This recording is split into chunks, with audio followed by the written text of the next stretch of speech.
ಸಚಿವ ಕೆ.ಎನ್. ರಾಜಣ್ಣ ಅವರನ್ನ ಸಚಿವ ಸ್ಥಾನದಿಂದ ವಜಾಗೊಳಿಸಿರುವಂಥದ್ದು. ಇದ್ರ ಬಗ್ಗೆ ಮಾತನಾಡೋದಕ್ಕೆ ಖುದ್ದು ಗುಬ್ಬಿ ಶಾಸಕರಾದ ಶ್ರೀನಿವಾಸ್ ಅವರಿದೆ. ಅವ್ರು ಮಾತಾಡಿಸ್ತಾ ಹೋಗ್ತೀನಿ ಸರ್. ಈಗ ಕೆ.ಎನ್. ರಾಜಣ್ಣ ಅವ್ರನ್ನ ವಜಾಗೊಳಿಸಿರೋ ಇದ್ರ ಬಗ್ಗೆ ನಿಮ್ಮ ಫಸ್ಟ್ ರಿಯಾಕ್ಷನ್? ಸರ್, ಇದು ಆಗಬಾರ್ದಾಗಿತ್ತು.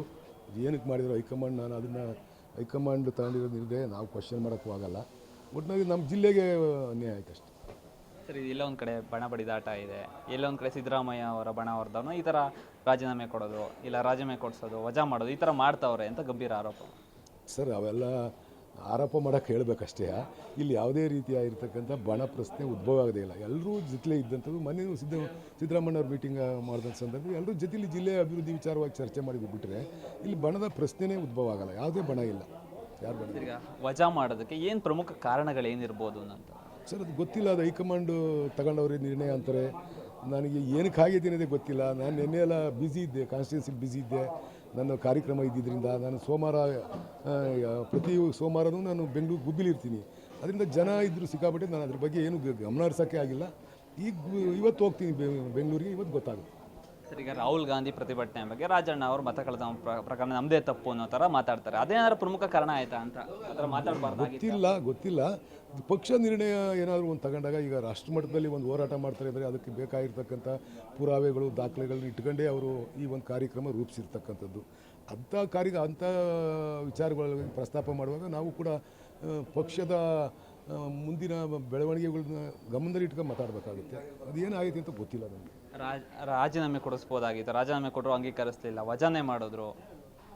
ಗೊತ್ತಿಲ್ಲ, ನನಗೇನು ಗೊತ್ತೇ ಇಲ್ಲವಲ್ಲ. ನೀವು ಏನು ಕೇಳಿರೋ ಇಷ್ಟೇ, 50 ಸರಿ ಕೇಳಿದ್ರು ಇಷ್ಟು ನನಗೆ ಗೊತ್ತಿಲ್ಲ. ತುಮೂಲ್ ಎಲೆಕ್ಷನ್ ವಿಚಾರವಾಗಿ ನಿಮಗೂ ಅವ್ರಿಗೂ ಸ್ವಲ್ಪ ಇದಾಗುತ್ತೆ, ಅದು ಏನಾರ ಇದಾಯ್ತಾ ಅಂತ? ಇಲ್ಲ, ಅದಕ್ಕೂ ತುಮೂಲ್ ಎಲೆಕ್ಷನ್ಗೂ ಇದಕ್ಕೂ ಸಂಬಂಧನೇ ಇಲ್ಲ. ತುಮೂಲ್ ಎಲೆಕ್ಷನ್ ಅದೊಂದು ಅಗ್ಗಳಿಗೆ ಮುಗಿದೋಯ್ತು ಕತೆ. ಅದು ನನ್ನ ಭಿನ್ನಾಭಿಪ್ರಾಯ ಇದ್ದಂಥದ್ದು. ಅವತ್ತು 9 ಜನ ಕರೀತಾರೆ, BJP-ಯವರು ಕರೀತಾರೆ, JDS-ನವರು ಕರೀತಾರೆ ಅವ್ರ ಮನೆ ಟಿಫನ್ಗೆ. ನನ್ನ ಮನೆಯವರು ಒಬ್ಬರನ್ನ ಕರೆಯಲ್ಲ. ಅದು ನಾನೇನು ಬೇರೆ ಪಕ್ಷದಾಗಿದ್ದ ಅಂತ ನಂದು ಅದೊಂದೇ ಭಿನ್ನಾಭಿಪ್ರಾಯ. ಬಿಟ್ಟರೆ ನಾನು ಅವತ್ತು ಅದನ್ನೇ ಹೇಳಿರೋದು. ವಿಚಾರ ಭೇದ ಇದೆ ಬಿಟ್ಬಿಟ್ರೆ ನನಗೆ ಯಾರ ಬಗ್ಗೆನೂ ಅಸಮಾಧಾನ ಇಲ್ಲ ಅಂತ ಅವತ್ತು ಹೇಳಿದ್ರಿ, ಇವತ್ತು ಅದೇ ಹೇಳಿದೆ.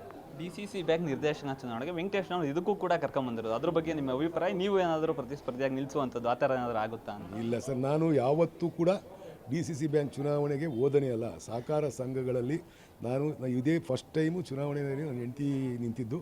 ನಾನು ಸಹಕಾರ ಸಂಘಗಳ ಚುನಾವಣೆಗೆ ಯಾವತ್ತೂ ಹೋಗಿಲ್ಲ. ಒನ್ ಟೈಮ್ ಮಾತ್ರ ನಾನು ನಿಂತಿದ್ದೆ, ಲಾಸ್ಟ್ ಅಲ್ಲ, ಅದ್ರ ಬಿಫೋರ್ ಲಾಸ್ಟ್ ಟೈಮು ನಾನು DC ಬ್ಯಾಂಕ್ ನಿಂತ್ಕೊಂಡಿದ್ದೆ, ಉಪಾಧ್ಯಕ್ಷನೂ ಆಗಿದ್ದೆ.